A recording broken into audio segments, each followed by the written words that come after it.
Natamani nikujulishe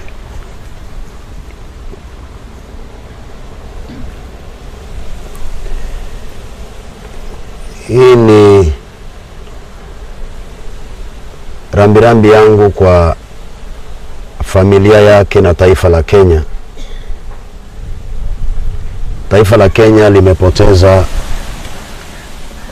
kiongozi kwa nchi yetu, lakini New Life pia imepoteza rafiki ambao watu hawakujua. Na ninasema pole kwa familia yake na pole kwa taifa la Kenya, na sote tumepoteza kwa kiwango kikubwa. Nasema sote tumepoteza kwa kiwango kikubwa kwa sababu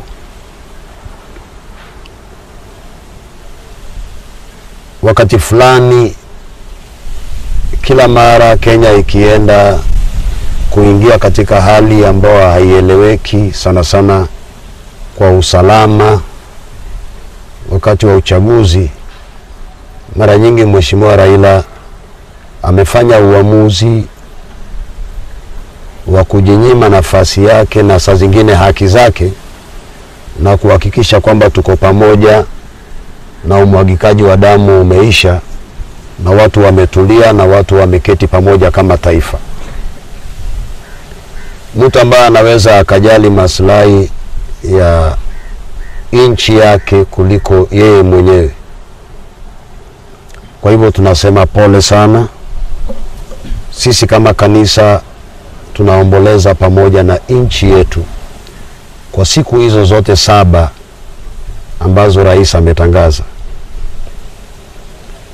Lakini kwa upande mwingine kanisa la New Life limempoteza kiongozi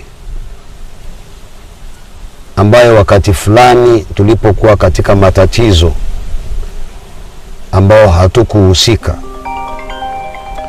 wakati ambapo tulitajwa kwa kosa ambalo hatukuhusika hata kidogo, wakati ambapo nilishikwa nikipelekwa jela, wakati ambapo mimi nilitoka jela, Mheshimiwa Raila Amolo Odinga alisafiri kutoka Nairobi mpaka Mavueni na akaja New Life. Hakukuwa na kiongozi yeyote ambaye alitamani kuja kujua ukweli na kutathmini kilichofanyika na yale yaliyoko hapo. Hakuna mtu, tofauti na babangu wa kiroho Bishop Pius Muyo na wachungaji wake ambao ni ndugu zangu. Lakini Mheshimiwa Raila alichukua baadhi ya viongozi akaja mpaka hapa kutaka kujua ukweli ambao watu walikuwa wanasema. Nilimpeleka kwa nyumba, nilimpeleka shule, nilimpeleka kanisani, nilimpeleka kila mahali. Akaniuliza tu, basi kwa nini unapitia mambo haya na hauna makosa? Nikamwambia jambo hilo ndio linanishinda kuelewa. Akaniambia basi ni makosa kwa yale ambao unapitia. Kwa watu wote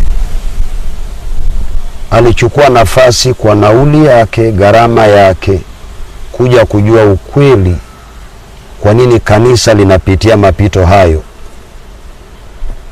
Kwa hivyo sisi kama kanisa la New Life tunasikia uchungu vile vile, kwa sababu wakati hatukuwa na marafiki, Mheshimiwa Raila Amolo Odinga alikuwa rafiki wa kweli na akaja akachunguza na kujua ukweli. Hakuna mtu alitamani kuja. Hiyo ndio maana nasema sisi kama kanisa tumepoteza rafiki,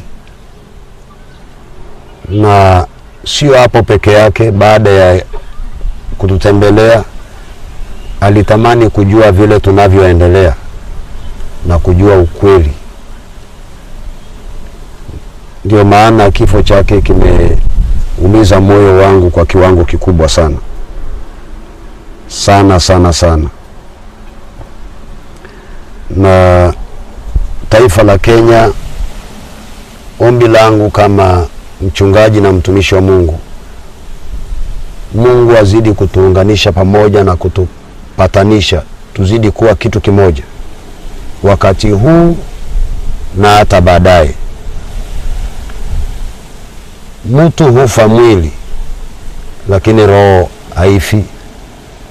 Roho huwa inasikia na roho huwa iko salama.